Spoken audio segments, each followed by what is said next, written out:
People be like भाई ये computer है या कोई बिजली घर, कि इतना इलेक्ट्रिसिटी लेता था कि जब ये कंप्यूटर चालू होता था तो पूरे गांव की बिजली चली जाया करती थी। और फाइनली उनकी मेहनत रंग लाई। कूल मतलब वो कूल ड्यूड वाला नहीं, लेकिन साइंटिस्ट भैया तो रजनीकांत की फिल्म देखे थे कि शेर अकेला ही आता है। यहाँ पे पहला माइक्रो प्रोसेसर डिस्कवर किया जाता है इंटेल कंपनी के द्वारा। पॉकेट फ्रेंडली चीज में ही पूरा कैलकुलेटर चल रहा है, बहुत बड़ी। प्यारे इंजीनियर्स आप झेलो इसे, जिसे देखकर इंजीनियर ने खोया अपना आपा है, वाइवा में एएलयू क्या है, सुनकर डर से कांपा है। बाहर से दिखता था कि 8 बिट का ही है, लेकिन जो काम करता था वो वाईपी में क्या आया है कि differences between micro processor and micro computer. यही आखिर क्या है इस माइक्रो प्रोसेसर की हिस्ट्री जिसकी वजह से कंप्यूटर सोचने लगे, डिसीजन लेने लगे। चलिए देखते हैं।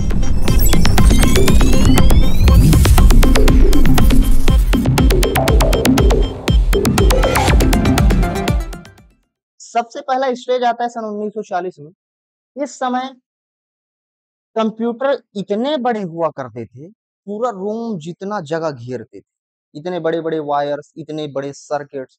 एक तो इलेक्ट्रिसिटी इतना कंज्यूम कर रहे हैं, जगह इतना घेर रहे हैं। अब इलेक्ट्रिसिटी ज्यादा कंज्यूम कर रहे हैं तो ओवरहीट भी कर रहा है, ओवरहीट कर रहा है तो अलग से कूलिंग टेक्नोलॉजी लग रहा है। और वजन भी मतलब 30 टन, इतना ज्यादा। तो इतनी सारी प्रॉब्लम थी जब पहली बार कंप्यूटर बनाया गया था। ठीक है, कंप्यूटर इतने बड़े थे जैसे कि हाथी। पीपल वी लाइक भाई ये कंप्यूटर है या कोई बिजली घर, और सही एकदम बिजली घर जैसा लगता था, इतना बड़ा हुआ करता था। ठीक है, अब उसका नाम एनियाक था जो पहला कंप्यूटर था। अब इसका वजन था 30 टन। इसको अलग से कूलिंग टेक्नोलॉजी की जरूरत होती थी क्योंकि ये ओवरहीट बहुत कर जाता था, क्योंकि इलेक्ट्रिसिटी बहुत कंज्यूम करता था। Need electricity of whole village. ये इतना मतलब आप इमेजिन करो कि ये इतना इलेक्ट्रिसिटी लेता था कि जब ये कंप्यूटर चालू होता था तो पूरे गांव की बिजली चली जाया करती थी।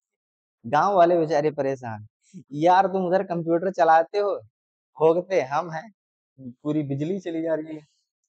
और इसमें 18,000 ट्यूब्स लगती थी। ये था पहला स्टेज 1940। अब शुरू होता है सेकंड स्टेज। यहाँ पे क्या होता है 1950 में कि विलेजर्स भी लाइक यार तुम्हारे कंप्यूटर के चक्कर में तो पूरे गांव की बिजली गुल हो गई। तब यार साइंटिस्ट ने सोचा कि आखिर क्यों इतने बड़े कंप्यूटर, क्यों 18,000 ट्यूब्स, क्यों 30 टन वजन, क्यों अलग से कूलिंग टेक्नोलॉजी। क्या हम ऐसा कंप्यूटर नहीं बना सकते कि जो छोटा हो, इलेक्ट्रिसिटी भी कम कंज्यूम करे, ओवरहीट भी ना करे, और जिसकी वजह से गांव वाले भी परेशान ना हो। अब उन्होंने काफी ज्यादा हार्ड वर्क किया, तो why so much bigger and so many tubes. काफी ज्यादा इन्होंने क्या किया, हार्ड वर्क किया, और फाइनली उनकी मेहनत रंग लाई और उन्होंने क्या बनाया, ट्रांजिस्टर। अब ये छोटे भी थे, कूल भी थे, स्मार्ट भी थे। कूल मतलब वो कूल ड्यूड वाला नहीं, कूल का मतलब कि ओवर हीट नहीं कर रहा है, नॉर्मल इसका टेम्परेचर काफी रेगुलेटेड है, कंट्रोल्ड है। ठीक है, तो ट्रांजिस्टर ये काफी ज्यादा क्या थे, स्मॉल थे, कूल थे और स्मार्ट थे। अब स्टेज 3 आता है। स्टेज 3 1960 का आता है, 1960 का। यहाँ पे क्या होता है कि ट्रांजिस्टर में प्रॉब्लम ये हुआ करती थी कि वो झुंड में आया करता था। झुंड में आने का मतलब ये है कि बहुत सारे ट्रांजिस्टर की जरूरत हुआ करती थी। ऐसा नहीं कि सिर्फ एक ट्रांजिस्टर में काम चले, बहुत सारे। तो बहुत सारे ट्रांजिस्टर होने की वजह से बहुत ज्यादा एक्सपेंसिव हो जाता है, बहुत ज्यादा स्पेस। भले पहले की कंपैरिजन में बहुत कम स्पेस यूज हो रहा है पूरे कंप्यूटर सिस्टम के लिए, लेकिन फिर भी ट्रांजिस्टर ज्यादा यूज हो रहा है तो सोचते हैं और कम करो यार, और कम इलेक्ट्रिसिटी कंज्यूम करे, और स्मार्ट बनाओ, और कूल बनाओ। अब इस समय वो क्या करते, पूरे ट्रांजिस्टर क्या थे, झुंड में आया करते थे क्योंकि बहुत सारे ट्रांजिस्टर की जरूरत हुआ करती थी।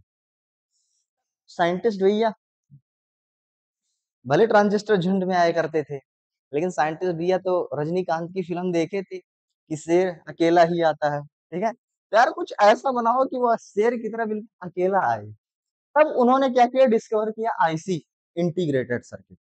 इंटीग्रेटेड सर्किट क्या होता है, बहुत सारे ट्रांजिस्टर को, बहुत सारे ट्रांजिस्टर को कम स्पेस में कॉम्पैक्ट कर देना, इंटीग्रेट कर देना। कॉम्पैक्ट किए और उसको एक दूसरे से कनेक्ट कर दिए, इंटीग्रेट कर दिए, जोड़ दिए। ठीक है, यही होता है इंटीग्रेटेड सर्किट।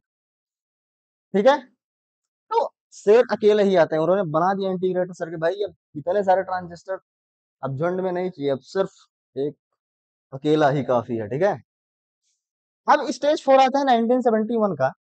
यहाँ पे पहला माइक्रो प्रोसेसर डिस्कवर किया जाता है इंटेल कंपनी के द्वारा। और ये कितना फास्ट होता है, इसकी क्या पावर होती है, ये 4 बिट्स में, देखो 4004 यही माइक्रो प्रोसेसर था जो पहली बार डिस्कवर हुआ इंटेल कंपनी द्वारा, और ये 4 बिट में सारा काम करता था, ठीक है।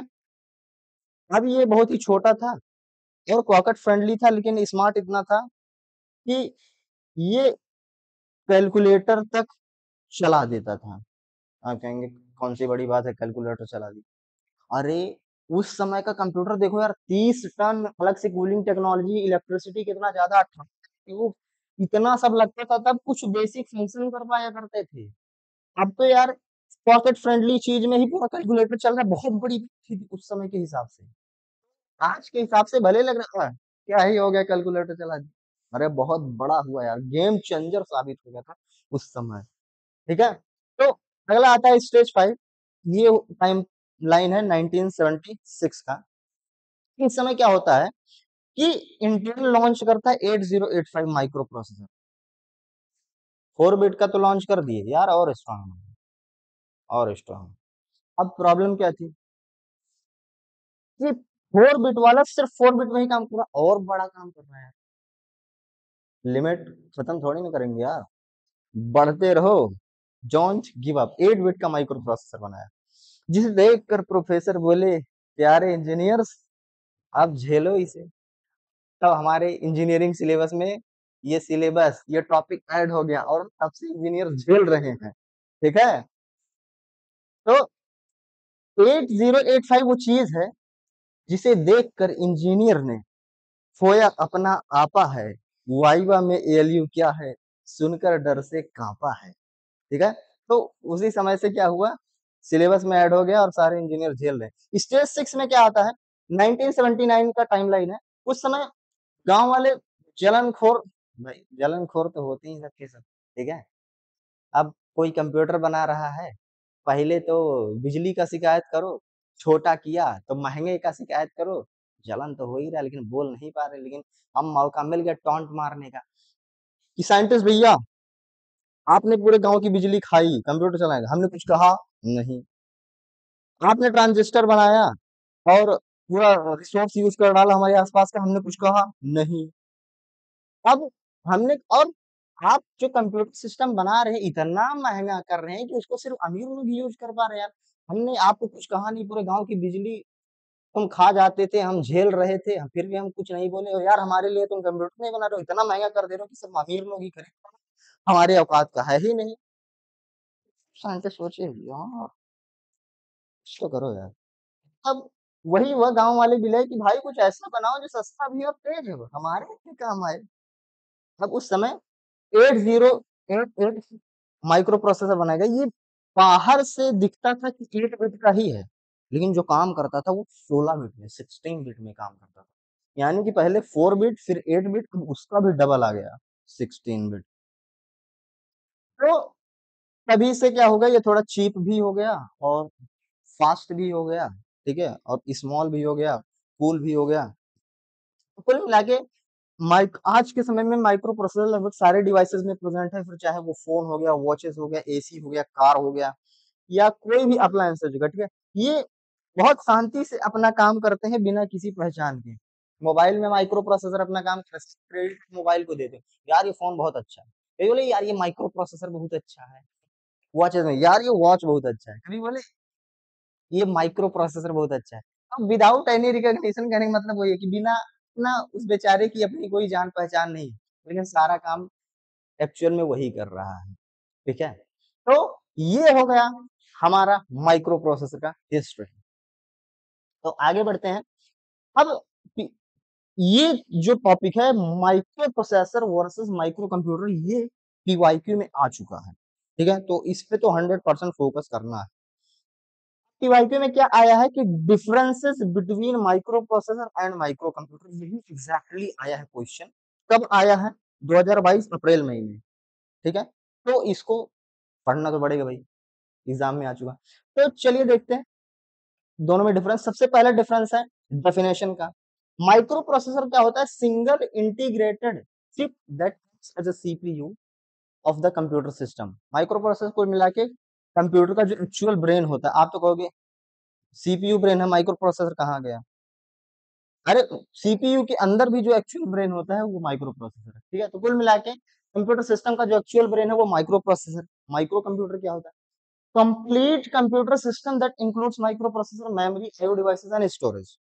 मतलब क्या डिफरेंस निकला कि माइक्रो प्रोसेसर मतलब सिर्फ माइक्रो प्रोसेसर, सिर्फ दिमाग, और माइक्रो कंप्यूटर का मतलब दिमाग भी, मेमोरी भी, आईओ डिवाइसेस भी, स्टोरेज भी। डिफरेंस पता चला। चलो सेकंड डिफरेंस पे आते हैं। फंक्शन क्या कर रहा है? माइक्रो प्रोसेसर क्या करता है? डेटा प्रोसेसिंग करता है, कंट्रोलिंग करता है, ठीक है। डेटा प्रोसेसिंग करता है और कंट्रोल करता है। और माइक्रो कंप्यूटर का, तो performs all computing function like input, processing, storage, out. Micro computer का मतलब इसलिए पूरा कंप्यूटर सिस्टम की बात हो रही है, पूरा कंप्यूटर सिस्टम, और उसके अंदर माइक्रो प्रोसेसर। तो दोनों में डिफरेंस क्या है? माइक्रो प्रोसेसर सिर्फ माइक्रो प्रोसेसर वाला काम करेगा, थिंकिंग, डिसीजन मेकिंग। पूरा कंप्यूटर सिस्टम तो भाई पूरा काम करेगा। वही बोल रहा है, ये परफॉर्म्स ऑल कंप्यूटिंग फंक्शन, चाहे इनपुट करना हो, प्रोसेस करना हो, स्टोरेज, आउटपुट, यहाँ पे सिर्फ प्रोसेसिंग एंड कंट्रोल, ठीक है। वही ब्रेन वाला फंक्शन बस यहाँ होता है। अगला है कंपोनेंट्स। अब माइक्रो प्रोसेसर के कंपोनेंट्स क्या होते हैं? एएलयू है, arithmetic logical unit, arithmetic operation perform करने वाला, लॉजिकल ऑपरेशन परफॉर्म करने वाला unit, control unit. Control unit मतलब करना क्या है ये तो बता दो, जो जो यही सिग्नल देता है कि करना क्या है। Control unit. Registers temporary memory होते हैं, ठीक है। बार बार हम मेमोरी में जाके एक एक एड्रेस की छानबीन करके डेटा उठा के लाएंगे, और दिन भर में 10 बार जाना पड़ रहा है, 50 बार जाना पड़ रहा है, क्या करते हैं, रजिस्टर में रख लेते हैं, इतनी सा मेमोरी है, यहीं से उठा लेंगे। ये रजिस्टर मेमोरी अपने पास ही रखूंगा, यहीं से उठा, पूरा मेमोरी जाके छानबीन नहीं करूंगा, ठीक है। तो ये रजिस्टर होता है। तो माइक्रो प्रोसेसर में क्या होता है? एएलयू होता है, कंट्रोल यूनिट होता है, रजिस्टर होता है।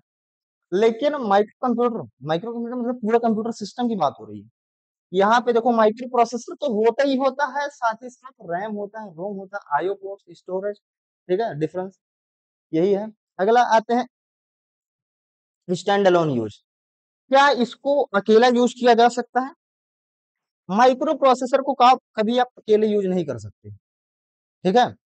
ये बोला कि can't work independently without external memory end devices.